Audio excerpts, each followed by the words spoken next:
have a question for you. Have you gone to my website and downloaded the 2019 December calendar? Speech calendar, that is. If you have not done so, please take advantage of this free resource that will be available to you the first of each month from now, December 2019, until December 2020. The calendar will be released the first of each month. Now, you may be asking yourself, why is it important for me to download this calendar?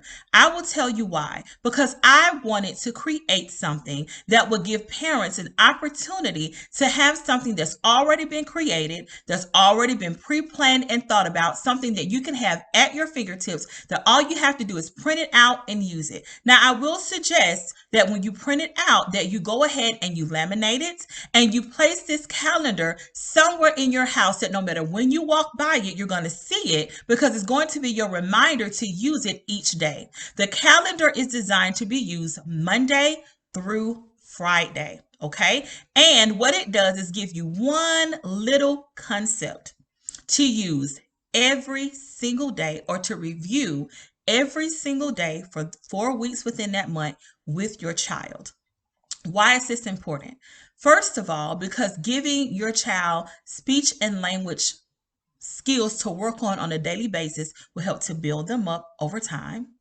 Number two, because that way parents don't feel like after their child leaves therapy, if they are receiving some, that they're not doing anything outside of the therapy session to work with the child. So I wanted to stop in very quickly, first of all, to say hello and to get you all to see my face, but I hope you will continue watching the video because I'm going to go away. But what I'm going to do is pull up the actual calendar for 2019 and I'm going to run you through how each calendar works. So that way you will know how to use it in the future and you can always come back to this video and look at it just in case you forget how to use it. Now, let me say this.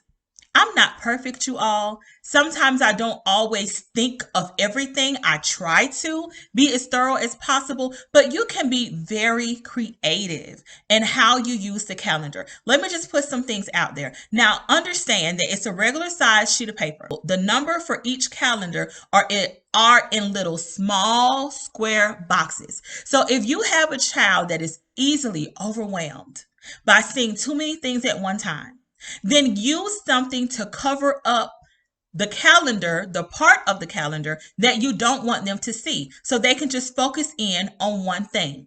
If you find it hard to use the calendar itself, as far as being able to take it and sit it on the table and have your child look at it, if you feel like they're going to grab it, if you feel like they're going to try to take it out of your hand or it's just difficult to use the paper, you have several options. Here's one option. For example, on the December calendar, I think we're identifying and naming objects. You can look at this calendar in advance and you can pull those items if you have them around your home for the child to use and you can present it to them that way. You can create flashcards based off of the items that I've given you and try to use that if it works better, or you can simply work directly from the calendar. When can you use these calendars? Use them when you're at home, when you're not rushed up, and at times when you know that you can pull your child's attention. I would suggest that it's you and them only in this room. I would suggest that there aren't a lot of things around them to distract them, such as a TV or a tablet or a sibling or a friend or any toys or anything like that that's on the floor. Anything that can distract them. You want it to be a one-on-one exchange. What are some things that I don't want you to do as a parent? Do not feel pressed if your child does not give you the response that you know to be correct. That is not the reasoning behind this calendar. You're just trying to stimulate their ability to understand and to use language, and they're not going to do it overnight. These skills are skills that are to be built up over time. And just because it's labeled a calendar for December, you can use this calendar any time that you want. If you feel like your child is not ready to move past that week, stay on the week that you're on. So those are just a few preliminary things I wanted to say moving forward. Please stay tuned. I'm glad to be able to see you all today. I'm going to go ahead and give a screenshot and record a video of the screen of me showing you how you can go through the calendar. If you have downloaded it, if you've started using it, if you have some things that you want to say about it, just let me know. Just let me know, like, how is it working for you? In what way are you using it with your child? Have you told anyone else about it? I just really want you guys to take advantage of this opportunity. As you can see here, this is our December 2019 speech calendar.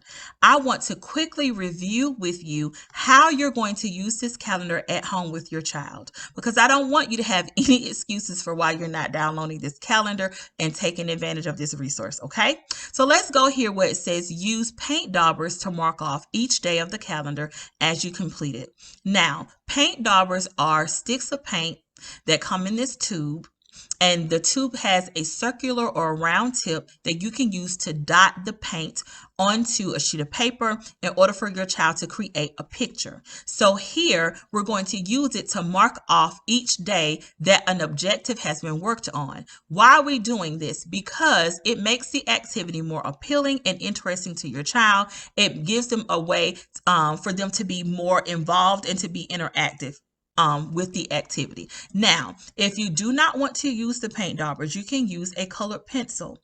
You can use a stamp or a sticker, just anything that you feel would make this activity more interesting for your child and make them feel encouraged to want to complete it each day.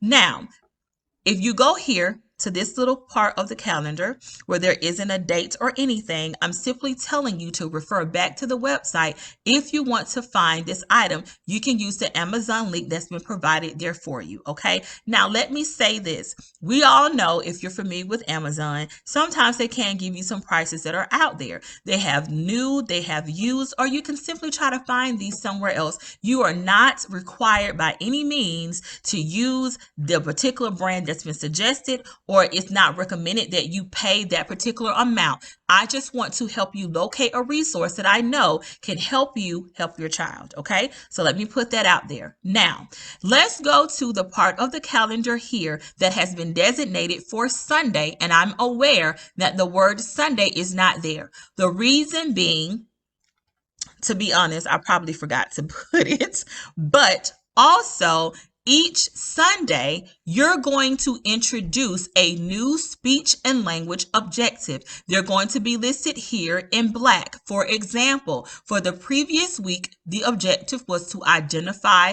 common objects, okay? If you go here to the part in red that's under the objective, it's telling you what you need to do each day to present this speech and language concept. So it says each day have your child point to the objects on command.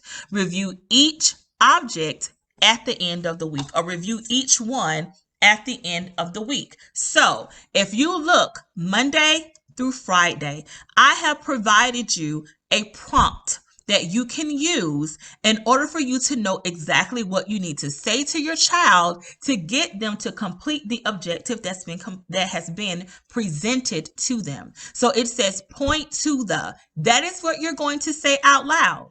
You're going to say point to the ball. You're going to wait. Give your child a chance to process what you said, and they can use their finger to point to the correct object. Then you're going to say, point to the shoe. See if they do it. If they don't do it correctly, all you're simply going to do is provide correction where it is needed. You can review these same objects more than one time. I would suggest in one sitting session that you at least present this object this particular objective for Monday. You present it to them at least 3 to 5 times. I would suggest the first 3 times it is on the calendar. That maybe the next 2 times, if you can show them your shoe or their shoe. If there's a ball around you or one that you can go find, you can stop it and go find it and say, see, ball, see, shoe. Those are just ways to further expand what it is you're trying to get them to understand.